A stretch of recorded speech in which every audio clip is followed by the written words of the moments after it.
ಕರ್ನಾಟಕ ರಾಜ್ಯ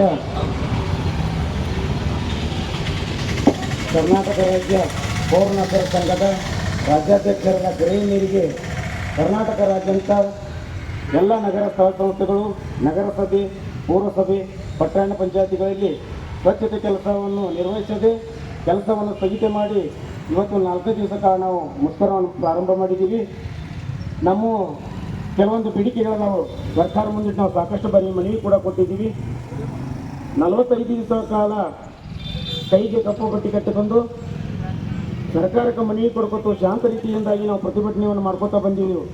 ನಾವು ಪ್ರತಿಭಟನೆ ಸರ್ಕಾರ ಗಮನ ಕೊಡದೇ ಇರುವಾಗ ನಮ್ಮ ರಾಜ್ಯಾಧ್ಯಕ್ಷರ ಕರೆ ಮೇರೆಗೆ ನಾವು 5 ದಿವಸ ಕಾಲ ಅನಿರ್ದಿಷ್ಟ ಧರಣಿಯನ್ನು ನಾವು ಹಮ್ಮಿಕೊಂಡಿದ್ದೀವಿ. ಇವತ್ತು 4ನೇ ದಿವಸ ಕೂಡ ನಾವು ಮುಷ್ಕರ ಸ್ಟಾರ್ಟ್ ಮಾಡಿದ್ದೀವಿ. ಸರ್ಕಾರವು ನಮ್ಮ ಇಲ್ಲಿವರೆಗೆ ಕೂಡ ಏನಾದರೂ ನಮ್ಮ ಬೇಡಿಕೆಯನ್ನು ಈಡೇರಿಸುವುದಿಲ್ಲ. ಸರ್ಕಾರ ಇಲ್ಲಿವರೆಗೆ ನಮ್ಮ ಬೇಡಿಕೆಯನ್ನು ಈಡೇರಿಸುವುದಿಲ್ಲ.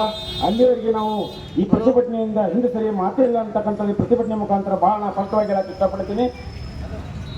2023 ಸಾರ್ವತ್ರಿಕ ಚುನಾವಣೆ ಒಳಗ ಈ ಸರ್ಕಾರ ನಮ್ಗೆ ಆಶ್ವಾಸನೆ ಕೊಟ್ಟಿತ್ತು. ಪ್ರಣಾಳಿಕೆ ಒಳಗ ಕರ್ನಾಟಕ ರಾಜ್ಯದ ಎಲ್ಲ ಪೌರ ಕಾರ್ಮಿಕರು ನಾವು ಕಾಯಮಾತಿಗೊಳಿಸ್ತೀವಿ ಅಂತ ಹೇಳಿ ನಮ್ಮಿಂದ ಮತವನ್ನು ಪಡೆದು ಇವತ್ತು ನಮ್ಗೆ ಅನ್ಯಾಯ ಮಾಡ್ತಾ ಇದ್ದೀವಿ.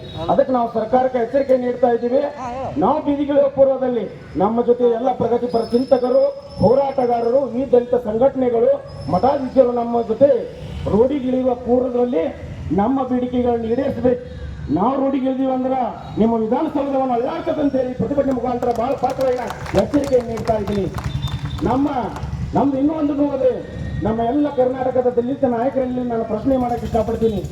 ನಾವಿವತ್ತು ಸುಮಾರು 45 ದಿವಸದಿಂದ 50 ದಿವಸಗಳ ಕಾಲ ನಾವು ಹೋರಾಟ ಮಾಡ್ಕೊತ ಬಂದೇ ಇದ್ದೀವಿ. ನಾವು ದಲಿತ ನಾಯಕರು, ನಾವು 5 ದಿನದ ನಾಯಕರಂತೂ ರಾಜ್ಯ ತಂತ್ರ ಎಂಬ ದಾಸನ ತಿಳ್ಕೊತ ಅಡ್ಡಾಡ್ತೀರಿ. ಇವತ್ತು ಯಾರು ಕೂಡ ನಮ್ಮ ಒಟ್ಟಿಗೆ ದನಿ ಕೂಡಿ ನೀವು ನಮ್ಗೆ ಧೈರ್ಯ ತುಂಬುವ ಕೆಲಸ ಯಾರು ಮಾಡಲಿಲ್ಲ. ಇದು ಬಹಳ ನಾವು ನೋವಿನ ಸಂಗತಿ ಅಂತ ಹೇಳ್ತೀವಿ. ತಮ್ಮ ಅಧಿಕಾರ ಹೋದಾಗ, ನಮ್ಮ ಸಚಿವ ಸ್ಥಾನಗಳು ಹೋದಾಗ ನಮ್ಮ ಸಮಾಜದ ಜನಗಳನ್ನು ತಗೊಂಡು ವಿಧಾನಸೌಧ ಪ್ರತಿಭಟನೆ ಮಾಡ್ತೀರಿ. ನಾವು ಯಾವ ಆಯುಷಾರನ ಸೌಲಭ್ಯಗಳನ್ನ ಕೇಳ್ತಾ ಇಲ್ಲ, ನಮ್ಮ ಮೂಲಭೂತ ಹಕ್ಕುಗಳನ್ನ ಕೊಡಿ ಅಂತ ನಾವು ಕೇಳ್ತಾ ಇದ್ವಿ. ಈ ಸಂದರ್ಭದಲ್ಲಿ ಡಾಕ್ಟರ್ ಬಾಬಾ ಸಾಹೇಬ್ ಅಂಬೇಡ್ಕರ್ ಅವರು ನಾನು ಸ್ಮರಣೆ ಮಾಡ್ಕೋಬೇಕಾಗ್ತದೆ. ನಮ್ಮ ಜನಾಂಗಕ್ಕೆ ಮೂಲಭೂತ ಸೌಕರ್ಯಗಳು ಸಿಗದೆ ಹೋದಾಗ ಅವರ ಅಧಿಕಾರದಿಂದ ರಾಜೀನಾಮೆ ಕೊಟ್ಟು ಹೊರಗೆ ಬಂದಿದ್ದಂಥ ಉದಾಹರಣೆಗಳು ನಾವು. ಅವರು ಬರೆದಂಥ ಸಂವಿಧಾನ ಅಡಿಯಲ್ಲಿ ಮೀಸಲು ಕ್ಷೇತ್ರದಲ್ಲಿ ನೀವು ಆಯ್ಕೆ ಬಂದಿದ್ದೀರಿ. ನಮ್ಗೆ ಧೈರ್ಯ ಮಾಡುವಂಥ ಕೆಲಸ ನೀವು ಮಾಡಿಲ್ಲ. ನಿಮ್ಮ ಸಿದ್ದರಾಮಯ್ಯ ಪ್ರಶ್ನೆ ಮಾಡಿ ನಮ್ಮ ಸರ್ಕಾರ ಇವತ್ತು ನಮ್ಮ ಜನತೆ ಇವತ್ತು 50 ದಿವಸದಿಂದ ಬೀದಿಗೆ ಹೋರಾಟ ಮಾಡತೈತಿ. 2023 ಸಾರ್ವತ್ರಿಕ ಚುನಾವಣೆ ಒಳಗೆ ನೀವೇನು ಪ್ರಣಾಳಿಕೆ ಒಳಗೆ ಘೋಷಣೆ ಕೊಟ್ಟಿದ್ದೀರಿ. ಹಾಗೂ ಆ ಪ್ರಕಾರ ನೀವು ನಾವು ನುಡಿದಂತೆ ನಡೆದ ಮುಖ್ಯಮಂತ್ರಿ ಅಂತ ಹೇಳ್ತೀರಿ. ಈಗ ನೀವು ನುಡಿದಂತೆ ನಡೀಬೇಕು. ನೀವು ನಡೆದೇ ಹೋದ್ರೆ ನಾವು ಹೆಂಗೆ ನಡೆಸಬೇಕು ಅನ್ನೋದು ನಮ್ಗೆ ಗೊತ್ತೈತಿ. ನಾವು ಪೌರ ಕಾರ್ಮಿಕರು, ನಮ್ಮ ಸಹಜೀವಿಗಳು, ನಮ್ಮ ಸ್ವಾಭಿಮಾನಿಗಳು, ನಮ್ಮ ಮೂಲ ಹಕ್ಕುಗಳನ್ನು ಎಲ್ಲಿವರೆಗೆ ಕೊಡುವುದಿಲ್ಲ ಅಲ್ಲಿವರೆಗೆ ಪ್ರತಿಭಟನೆ ನಿರಂತರ ಮಾತಾಡ್ತೀವಿ.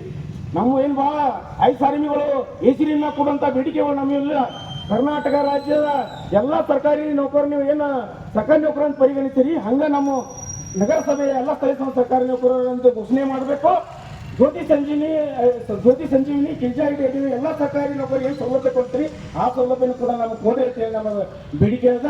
ಕರ್ನಾಟಕ ರಾಜ್ಯದ ಎಲ್ಲ ನಗರ ಸ್ಥಳೀಯ ಸಂಸ್ಥೆಗಳಲ್ಲಿ, ಪೌರಸಭೆಗಳಲ್ಲಿ, ನಗರಸಭೆಯಲ್ಲಿ, ಪಟ್ಟಣ ಪಂಚಾಯತಿಗಳಲ್ಲಿ ಗುತ್ತಿಗೆ ಆಧಾರದ ಮೇಲೆ ಏನು ಕೆಲಸ ಮಾಡತ್ತಾರಲ್ಲ ಅವ್ರನ್ನು ಕೂಡ ನೇರ ಪಾವತಿ ಮಾಡಬೇಕು. ಸಮಾನ ಕೆಲಸಕ್ಕೆ ಸಮಾನ ವೇತನದಲ್ಲಿ ಅಡಿ ಅವ್ರನ್ನ ಕಾಯಂ ಮಾಡಬೇಕು. ಈಗಾಗಲೇ ನೀವು ಕಾರ್ಯ ಮಾಡಿದಂಥ ಪೌರ ಕಾರ್ಮಿಕರನ್ನು ಸ್ಥಳೀಯ ನಿಧಿಯಿಂದ ನೀವು ಸಂಬಳವನ್ನು ನೀಡಂತ ಹೇಳ್ತೀರಿ. ಸರಿಯಾಗಿ ನಾಗರಿಕರು ಟ್ಯಾಕ್ಸ್ ಕಟ್ಟುವುದಿಲ್ಲ.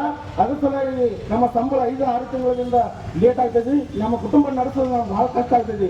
ಅದಕ್ಕಾಗಿ SHG ಅನುದಾನ ಯೋಜನೆಗೆ ನಮ್ಗೆ ಅವ್ರು ಸಂಬಳ ನೀಡಬೇಕಂತ ಹೇಳಿ ನಾವು ಮೂಲಭೂತ ಬೇಡಿಕೆಗಳು. ದಯವಿಟ್ಟು ನಮ್ಮ ಎಲ್ಲ ಜಿಲ್ಲೆಯ ದಲಿತ ನಾಯಕರಲ್ಲಿ, ರಾಜ್ಯ ನಾಯಕರಿಗೆ ನಾನು ಪ್ರಶ್ನೆ ಮಾಡ್ತಾ ಇದ್ದೀನಿ. ಈ ಕಾಂಗ್ರೆಸ್ ಸರ್ಕಾರದಲ್ಲಿ ನೀವು ಬಹಳ ಬಲಿಷ್ಠವಾದ ಖಾತೆಗಳನ್ನು ಕೂಡ ಎಲ್ಲ ನಿಭಾಯಿಸ್ತಾ ಇದ್ದೀರಿ. ನಮ್ಮ ನಾಯಕರು ನೀವು ಸಿದ್ದರಾಮಯ್ಯ ಪ್ರಶ್ನೆ ಮಾಡಬೇಕು. ನಮ್ಮ ಜನಾಂಗಕ್ಕೆ ನೀವು ಎಲ್ಲಿವರೆಗೆ ಬೇಡಿಕೆ ಇಡಿಯೋದಿಲ್ಲ, ನಾವು ಅಲ್ಲಿವರೆಗೆ ಸಾಮಾಜಿಕ ರಾಜೀನಾಮೆ ಕೊಟ್ಟು ನಾವು ಹೊರಗಡೆ ಬರ್ತೀವಿ ಅಂತ ನೀವು ಹೇಳಿ ಸಿದ್ದರಾಮಯ್ಯ ಯಾಕೆ ನಾವು ಬೇಡಿಕೆ ಈಡೇರಿಸೋಲ್ಲ ಅನ್ನತಕ್ಕಂಥದ್ದು ನಾನು ಕೇಳ್ತಾ ಇದ್ದೀನಿ. ಕೂಡಲೇ ಸರ್ಕಾರ ಎಚ್ಚೆತ್ತುಕೊಳ್ಬೇಕು. ನಮ್ಮ ಕೂಡಲೇ ನಮ್ಮ ನ್ಯಾಯಯುತ ಬೇಡಿಕೆ ಸರ್ಕಾರ ಈಡೇರಿಸಬೇಕಂತ ಹೇಳಿ ನಾನು ನನ್ನ ಮಾತುಗಳನ್ನು ಮುಗಿಸಿ ನನ್ನ ಮಾತಿಗೆ ರಾಮ ಹೇಳ್ತೇನೆ. ಜೈ ಭೀಮ್, ಜೈ ಭಾರತ್.